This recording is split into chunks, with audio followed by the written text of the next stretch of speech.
అందరికీ నమస్కారం. జగన్మోహన్ రెడ్డి అంటేనే మోసం, మోసం అంటేనే జగన్మోహన్ రెడ్డి. ప్రతిపక్షంలో ఇచ్చిన హామీని అధికారంలోకి వచ్చిన తొలి సంతకంలోనే అతిపెద్ద మోసం జగన్మోహన్ రెడ్డి చేశాడు. ప్రతిపక్షంలో ఏం చెప్పాడండి జగన్మోహన్ రెడ్డి? 3,000 పెన్షన్ ఇస్తానని చెప్పాడు. మరి 3,000 పెన్షన్ ఇచ్చాడా? గెలిచిన తర్వాత తూర్చు నేను పెంచుకుంటూ పోతానని తప్ప 3,000 ఒకేసారి ఇస్తానని నేను ఎక్కడా చెప్పలేదు. కాబట్టి 250 నేను పెంచుతాను, అక్కడి నుంచి ప్రతి ఏడాది 250 పెంచుకుంటూ నేను పోతానని చెప్పాడు. సరే, అక్కడే అతిపెద్ద మోసం జరిగింది. సరే, పోతే పెంచుకుంటూ పోతానన్నాడు కదా అని మనం అనుకున్నాం. కానీ టీడీపీ హయాంలో అధికారంలోకి రాగానే చేస్తానంది. వాస్తవాలు మనం మాట్లాడుకుంటే గత టీడీపీ హయాంలో అధికారం చేపట్టే నాటికి రాష్ట్రంలో ఉన్నటువంటి పెన్షన్ల సంఖ్య 35 లక్షలు. అప్పుడు సాధారణ సామాజిక పెన్షన్ ఏమో 200 ఉంటే దివ్యాంగుల పెన్షన్ 500 ఉండేది. దాన్ని చంద్రబాబు గారు ఏం చేశారు? అధికారంలోకి వచ్చిన తర్వాత 200ని 5 రెట్లు పెంచి 1000 రూపాయలు చేశారు. అలాగే 500ని 1,500 చేశారు. 2 రెట్లు పెంచి 1,500 చేశారు. అంటే 200 రూపాయలలో 1000 అయింది, 500 రూపాయలలో 1,500 అయింది. సో అది అలాగే చంద్రబాబు గారు 2019లో దిగిపోయే నాటికి ఇచ్చిన సామాజిక పెన్షన్లు 54 లక్షల చిల్లర, అంటే 54 లక్షల పెన్షన్లు ఇచ్చారు. కానీ మనం వచ్చినప్పుడు ఎంత ఉన్నాయి? 35 లక్షల పెన్షన్లే ఉన్నాయి. కానీ మనం దిగిపోయే టైంకి ఎంత ఉన్నాయి చంద్రబాబు గారు? 54 లక్షలు. అంటే 5 ఏళ్లలో 19 లక్షల పెన్షన్లను చంద్రబాబు గారు ఇవ్వడం జరిగింది. అంటే యావరేజ్న ఏడాదికి 4 లక్షల కొత్త పెన్షన్లను ఆయన చేర్చుకుంటూ పోయాడు. మరి జగన్మోహన్ రెడ్డి వచ్చిన తర్వాత ఏం చేశాడు? 65 ఏళ్ల వయో పరిమితిని 60 ఏళ్ళకి తగ్గించాడు. ఓకే, మంచిదే, ఒప్పుకుందాం. మరి 65 ఏళ్ళు ఉన్నప్పుడే చంద్రబాబు గారి హయాంలో 19 లక్షల పెన్షన్లు పెంచితే వయో పరిమితి తగ్గిస్తే దాని సంఖ్య ఇంకా ఎక్కువ పెరగాలి కదా. ఎంత పెరిగింది కానీ తెలుసా? ఈ 4.5 ఏళ్లలో జగన్మోహన్ రెడ్డి పెంచిన పెన్షన్లు ఎంతో తెలుసా? కేవలం 12 లక్షలు. అంటే టీడీపీ ఇచ్చిన పెన్షన్ల కంటే ఇంకొక 7 లక్షలు తక్కువ, పైగా వయో పరిమితి తగ్గించి కూడా. అంటే ఏం జరిగింది ఇక్కడ తెలుసా? ఉన్న పెన్షన్లు పీకేసి వాటి స్థానంలో కొత్త పెన్షన్లు తీసుకొచ్చాడు జగన్మోహన్ రెడ్డి. ఉదాహరణకు ఈ ఏడాది జనవరిలో 61 లక్షల పెన్షన్లు, 62 లక్షల పెన్షన్లు ఇచ్చాడు. ఈ ఏడాది జనవరిలో సుమారు 62 లక్షల పెన్షన్లు ఇస్తే ఈ ఏడాది జూన్కి వచ్చేటప్పటికి మొన్న జూను జూలై నాటికి 60 లక్షల పెన్షన్లు ఇచ్చారు. 60.5 లక్ష అంటే దాదాపు 1,50,000 పెన్షనర్లకు కోత పడింది ఒక 6 నెలల్లోనే. అర్థమైందా మీకు? ఈ తీసేసి మళ్ళీ వాటి ప్లేస్లో ఏం చేరుస్తాడు? కొత్తవి చేరుస్తాడు. ఈ పీకేసీని జగన్మోహన్ రెడ్డి చెప్పడు. నేను జనవరిలో 62 లక్షల మందికి ఇచ్చి జులైకి వచ్చేటప్పటికి 60,50,000 మందికి ఇచ్చానన్న విషయం చెప్పడు. కానీ ఏం చెప్తాడు? నేను 1,50,000 మందికి కొత్త పెన్షన్లు ఇచ్చానని చెప్తాడు, చేర్చిన వాళ్ళని చెప్తాడు, బట్ తీసేసిన వాళ్ళని చెప్పడు. కానీ అంతిమంగా చివరికి లెక్క వచ్చేటప్పటికి అర్థమైపోద్ది జగన్మోహన్ రెడ్డి ఎన్ని మాయ చేసినా ప్రజలకు అర్థమైపోద్ది. పోనీ జగన్మోహన్ రెడ్డి చెప్పినట్టుగానే, సరే కాసేపు పక్కన పెడదాం ఆ విషయం అంతా. జగన్మోహన్ రెడ్డి చెప్పినట్టుగానే పెన్షన్ 250 ప్రతి ఏడాది పెంచుకుంటూ పోతాను అన్నాడు. 2019 జులై నుంచి పెన్షన్ పెరిగింది అనుకోండి. అంటే 2019 జులైలో 2,250 ఉంది. అక్కడి నుంచి ప్రతి ఏడాది అన్నాడు. అంటే 2020 జులై నాటికి అది 2,500 కావాలి.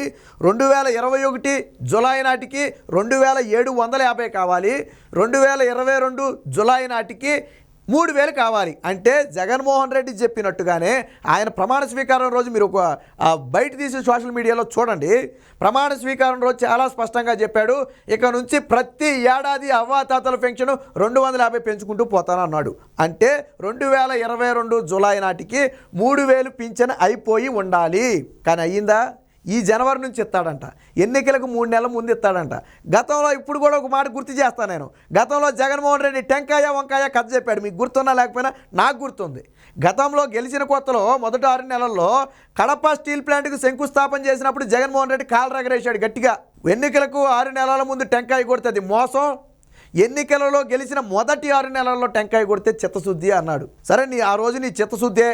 3 ఏళ్లలో కడప ఉక్కు పరిశ్రమ పూర్తి చేస్తానని చెప్పి 4.5 ఏళ్ల తర్వాత 3 సార్లు కాంట్రాక్టర్లను మార్చి అబ్బాయి అవ్వలేదు, ఇంకొక 3 ఏళ్ళు కావాలని అడిగావు. సరే, నేను దాని గురించి మాట్లాడలేదు, పక్కన పెట్టు. కాకపోతే టెంకాయ వంకాయ కథ చెప్పావు కదా ఎన్నికలకు ముందు, ఎన్నికల్లో గెలిచిన తర్వాతనే. మరి ఎన్నికలకు కరెక్ట్గా 2 నెలల ముందు లేదా 3 నెలల ముందే మరి పింఛను 3,000 చేసేది మోసం కదా? నువ్వు చెప్పిన లాజిక్కే కదా. ఎన్నికలకు 6 నెలల ముందు టెంకాయ కొడితే తప్పు అయితే ఎన్నికలకు 3 నెలల ముందు పెన్షన్ పెంచితే తప్పు కదా? నువ్వు ఎప్పుడు పెంచాలి ఈ పెన్షను? 2022 జులై నాటికి అయిపోవాలా 3,000 రూపాయలు. కానీ జూలై 2022 జూలై నుంచి నేటి వరకు అవ్వాతాతలు ఎంత నష్టపోయారో తెలుసా?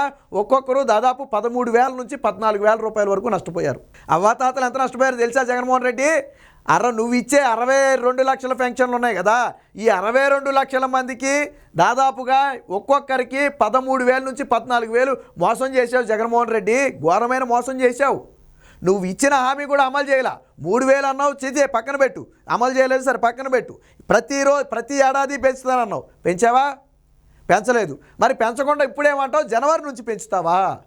నువ్వు ఆ రోజు నువ్వు చెప్పావా, నేను 2019లో గెలిచినప్పుడు 250 పెంచుతాను, తర్వాత నాకు గుర్తొచ్చినప్పుడల్లా పెంచుతాను, చివరికి ఎన్నికలకు 3 నెలల ముందు 3,000 చేస్తానని చెప్పావా నువ్వు నీ మేనిఫెస్టోలో? ఎందుకు చెప్పలా ఆ రోజు? నువ్వు 3,000 పెంచుతాననే కదా అవ్వాతాతలకు చెప్పింది.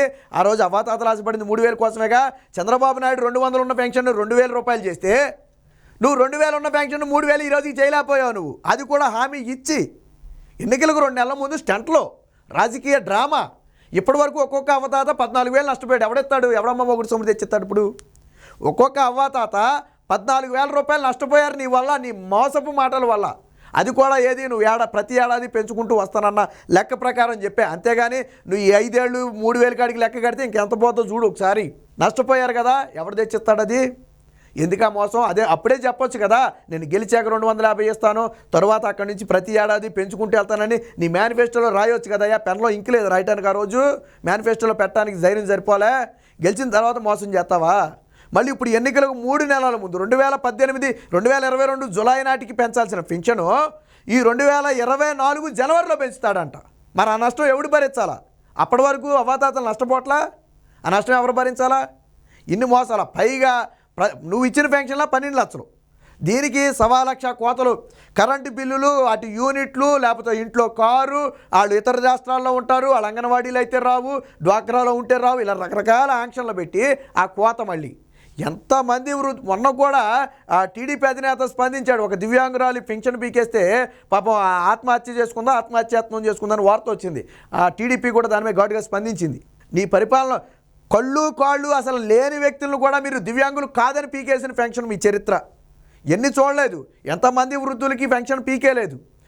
ఏదన్నా అంటే నేను 1వ తారీఖున గడప గడపకి ఎత్తనా అంటే పథకాలన్నీ నువ్వు అకౌంట్లో వేసినోడివి, డబ్బులన్నీ బటన్ నొక్కి అకౌంట్లో వేసినోడివి, పింఛన్లు బటన్ నొక్కి అకౌంట్లో వేయలేవా? నాకు తెలియక అడుగుతున్నా. నువ్వు అన్ని బటన్ నొక్కి వేస్తున్నావు కదా, మరి పింఛను మాత్రం ఎందుకు చేతికి ఎత్తున్నావు? బటన్ నొక్కి వేయొచ్చు కదా పింఛను కూడా. ఎందుకే ఇట్లా నువ్వు? రాజకీయ లబ్ధి, రాజకీయ స్వలాభం. వాలంటీర్ల పంపాలా, జగనాన్ని ఇచ్చాడని చెప్పాలా, వాళ్ళ చేతుల్లో పెట్టాలా.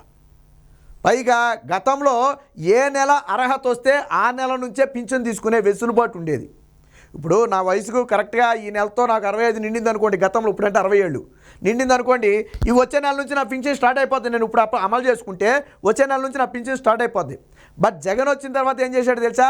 ఏడాదికి 2 సార్లు చేశాడు. అంటే మీరు జనవరిలో ఎలిజిబుల్ అయ్యారనుకోండి, జనవరిలో అప్లై చేసుకుంటే మీకు జూలై నుంచి వస్తుంది.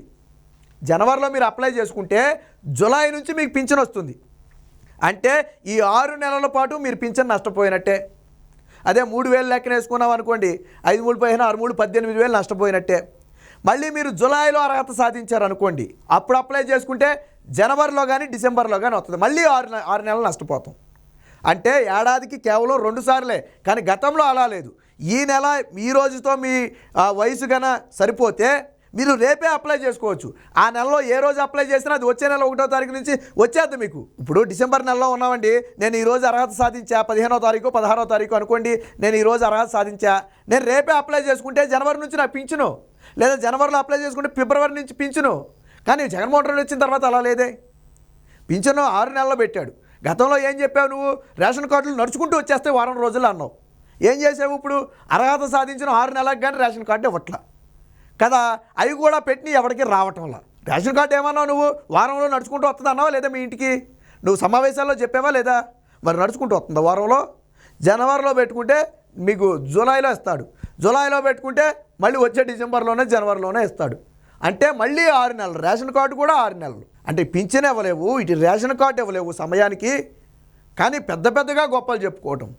అవ్వాతాతలను మోసం చేసి ఒక్కొక్కడికి 13,000 14,000 నష్టం చేసావు. ఏది నువ్వు పెంచుతానన్న ఏడాది 250 రూపాయలు లెక్క కడితేనే నేను మొత్తం గురించి కూడా మాట్లాడాల.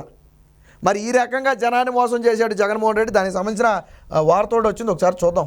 ఇదిగో జగన్మోహన్ రెడ్డి అంటేనే మోసం, మోసం అంటే జగన్మోహన్ రెడ్డి. అందుకే అనేది 3000 పెన్షన్ కహాని, అవ్వాతాతలకు జగన్ సర్కారు మోసం, 3000 ఇస్తామని ఎన్నికల హామీ. అది మాత్రం వాస్తవం. ఏ అవ్వాతాతనైనా మీరు అడగండి, జగన్మోహన్ రెడ్డి ఇలా పెంచుకుంటూ వెళ్తాడని ఏ అవ్వాతాతకి తెలియదు. మరి ప్రజలకు తెలియని హామీ నువ్వెట్టిచ్చావో నాకు తెలియదు. మీరు కావాలంటే అడగండి అవ్వాతాతలు. అమ్మ, అప్పుడు జగన్మోహన్ రెడ్డి గెలిచిన వెంటనే 3000 ఇస్తాడు అనుకున్నారా, లేదా గెలిచిన తర్వాత కొద్ది కొద్దిగా పెంచుకుంటూ తీసుకెళ్తాడని మీరు అనుకున్నారా అని ఒక అవ్వాతాతను అడగండి, వాళ్ళే చెప్తారు. వాస్తవం ఏంటో వాళ్ళే చెప్తారు. అరే, ప్రతి వైసీపీ నాయకుడు వచ్చి ఏమన్నా వాళ్ళు తెలుసా, అమ్మ మీ ఇంట్లో అవ్వాతాతలు ఉన్నారా, 60 ఏళ్ళు, ఈసారి 65 అక్కర్లా, 60 ఏళ్ళ మీకు 3000 పింఛను, జగన్ గెలవగానే 3000 పింఛను మీకు మేము ఇప్పిస్తాం. అది ఇప్పిండి, నాయకులు ఇప్పిండి ఇప్పుడు తీసుకొచ్చి 3000 పింఛను. ఇంకా ఎన్నికలు 3 నెలలు ఉన్నాయని ఇప్పుడు పెంచుతారా మీరు 3000? ఎవరిని మోసం చేద్దామని? గెలిచాక ఏటా 250 పెంపు అంటూ మెలిక, అది కూడా సమయానికి పెంచని వైనం. ఎట్టకలకు జనవరి నుంచి 3000. బాబు హయాంలో కొత్తగా 19 లక్షల పెన్షన్లు, జగన్ 12 లక్షల పెన్షన్లు. సిగ్గు ఉండాల. నాడు 65 ఏళ్ల వయసు ఉన్నప్పుడే చంద్రబాబు నాయుడు 5 ఏళ్లలో 19 లక్షల పింఛన్లు పెంచితే, నువ్వు వయసు 60 ఏళ్లకు తగ్గించి కూడా పెంచింది ఎంతయా? 12 లక్షలు పింఛను. మరి ఎన్ని పింఛన్లు కోతకు వస్తే నువ్వు ఆ పింఛన్లు పెంచావు? సో మొత్తానికి జగన్మోహన్ రెడ్డి వల్ల అవ్వాతాతలకు ఘోరమైన మోసమే తప్ప ఎటువంటి ఉపయోగం జరగలేదు. జగన్మోహన్ రెడ్డి మాట తప్పి మడమ తిప్పాడు అనడానికి పింఛన్లు కూడా ఒక ఉదాహరణ. 3000 పింఛన్ అన్నాడు, ఇవ్వకుండా పాయి, అది పక్కన పెడితే ప్రతి ఏడాది అన్నాడు. 2019 జులైని మొదలు పెడితే 2020 జులై పెంచాలి, 21 జులై పెంచాలి, 22 జులై నాటికి పింఛన్ 3000 అయిపోవాలి. 2022 జులై నుంచి వృద్ధులు 3000 పింఛన్ తీసుకోవాలి. కానీ తీసుకోవాలా, జనవరి నుంచి ఇస్తాడంట. అంటే ఈ మధ్యలో ఎంత నష్టపోయారు తెలుసా? 13,000కు పైగా వృద్ధులు నష్టపోయారు, ఒక్కొక్క వృద్ధుడు. సో ఈ విధంగా జగన్మోహన్ రెడ్డి అవ్వాతాతలను రాష్ట్రంలో ఘోరంగా మోసం చేశాడు.